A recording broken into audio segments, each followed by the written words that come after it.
Hello coders, welcome to the video. நம்ம last வீடியோவில் பார்த்தோம்னா இப்போ ஃபயர்ஸ்டோரில் இருந்து ரியல் டேட்டா எடுத்துகிட்டு வந்து நம்ம வந்து பாப்புலேட் பண்ணுறோம். ஸோ எப்போல்லாம் வந்து அங்கே டேட்டா சேஞ்ச் ஆகுதோ அப்போல்லாம் வந்து இங்கேயும் சேஞ்ச் ஆகும் அப்படின்னு சொல்லி பார்த்தோம். ஸோ நம்ம க்ரர்டில் ரீட் ஆப்ரேஷன் வந்து கம்ப்ளீட் பண்ணியிருக்கோம். இப்போ இந்த வீடியோவில் ஃபஸ்ட்டு நம்ம ஃபயர்ஸ்டோர் query வந்து பார்த்துடலாம். query பார்த்துட்டு நம்ம நெக்ஸ்ட் ஆப்ரேஷன்ஸ் பார்க்கலாம். இதில் பார்த்தீங்கன்னா இப்போது நம்ம டேட்டா வந்து பாப்புலேட் பண்ணி ஷோ பண்ணுறோம். பட் இப்போதைக்கு பார்த்தீங்கன்னா எந்த ஆர்டர்லையுமே இல்லை டேட்டா. நம்ம அது ரேண்டமா வந்து நமக்கு டேட்டா வந்து ஃபெட்ச் ஆகும். ஏன்னா ஆப்ஜெக்ட்ஸ் தானே.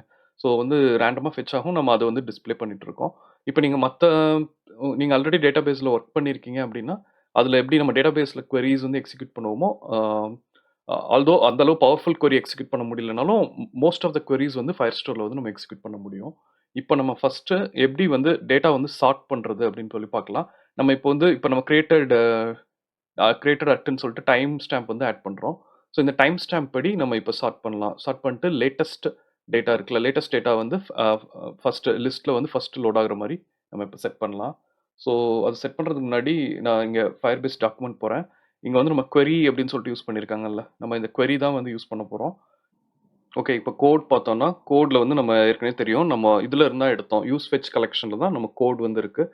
இப்போதைக்கு நம்ம என்ன பண்ணுறோம், டேரெக்டாக வந்து கலெக்ஷன் ரெஃப் வந்து பாஸ் பண்ணி எடுக்கிறோம். இப்போ வந்து நம்ம இங்கே query வந்து இன்ட்ரடியூஸ் பண்ண போகிறோம். First let query ref create பண்ணுறேன். query ref கிரியேட் பண்ணிவிட்டு இதுக்கு வந்து நம்ம queryன்ற இதுவும் அகைன் ஃபயர்ஸ்டோரில் இருக்க ஃபங்க்ஷன் தான். இது இம்போர்ட் ஆகிருக்கணும். ஓகே, மேலே இம்போர்ட் ஆகிடுச்சு. இப்போ நெக்ஸ்ட்டு பார்த்தீங்கன்னா இந்த கலெக்ஷன் ரெஃப் இருக்குல்ல, இந்த கலெக்ஷன் ரெஃப் எடுத்து queryக்கு வந்து பாஸ் பண்ணுறோம். பாஸ் பண்ணிவிட்டு இங்கே அகெயின் வந்து இப்போ நம்ம என்ன பண்ணுறோமோ ஆர்டர் தானே பண்ண போகிறோம். ஸோ நம்ம யூஸ் பண்ண போகிற ஃபங்க்ஷன் வந்து ஆர்டர் பை. இதில் ஓகே, ஆர்டர் பை வந்து இம்போர்ட் ஆகிடுச்சு.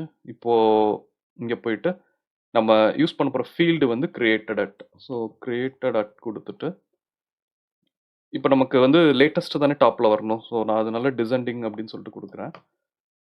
Okay, descending query ref. Okay, இங்கே வந்து ரீப்ளேஸ் பண்ணிட்டோம். ஸ்னாப்ஷாட்டில் நம்ம ஆல்ரெடி கலெக்ஷன் ரெஃப் பாஸ் பண்ணிருந்தோம். இப்போ query ரெஃபால் ரீப்ளேஸ் பண்ணிட்டோம். இப்போ நம்ம எக்ஸ்பெக்டேஷன் வந்து இது வந்து டைம் ஸ்டாம்ப், நம்ம கிரியேட் பண்ண டைம் ஸ்டாம்ப் படி டிசெண்டிங்கில் வந்து சார்ட் ஆகணும். Okay okay fine. இப்போ பார்த்தீங்கன்னா கிரியேட்டட் டைம் வச்சு இது வந்து சார்ட் ஆகிருக்கு.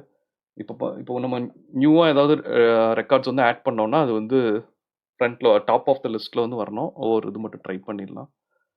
Okay, add document again auto ID, user ID 1, title வந்து போஸ்ட் நம்பர் 4 அப்படின்னு கொடுக்குறேன். பாடி அகைன் வந்து ஸ்டிக்கியில் இருக்கிறது எடுத்துக்கலாம். இது லாரம் இப்சம் மெசேஜ் வந்து அதில் கொடுத்து வச்சுருக்கேன். இப்போது நெக்ஸ்ட் ஃபீல்டு வந்து கிரியேட்டட் அட் டைம் ஸ்டாம்ப்.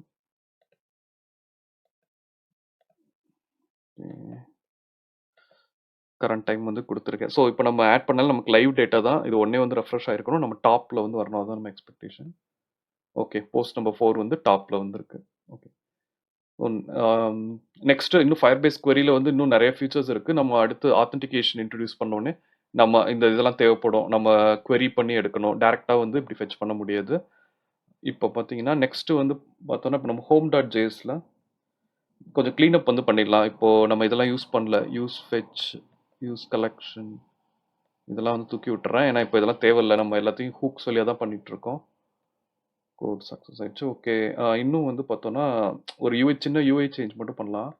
post.jsல இதை டெக்ஸ்ட் கலர் மட்டும் சேஞ்ச் பண்ணிக்கிறேன். கிளாஸ் நேம் இதை வந்து ஆட் பண்ணிக்கிறேன். பூட் ஸ்ட்ராப்பில் இருக்க டெக்ஸ்ட் செகண்டரி அப்படின்னு ஆட் பண்ணிக்கிறேன்.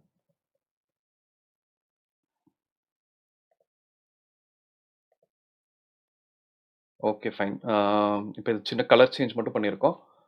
இந்த வீடியோவில் ஏதாவது உங்களுக்கு டவுட்ஸ் இருந்தால் கமெண்ட் செக்ஷனில் ஆட் பண்ணுங்கள். நான் உங்களுக்கு ரெஸ்பாண்ட் பண்ணுறேன். தேங்க்யூ.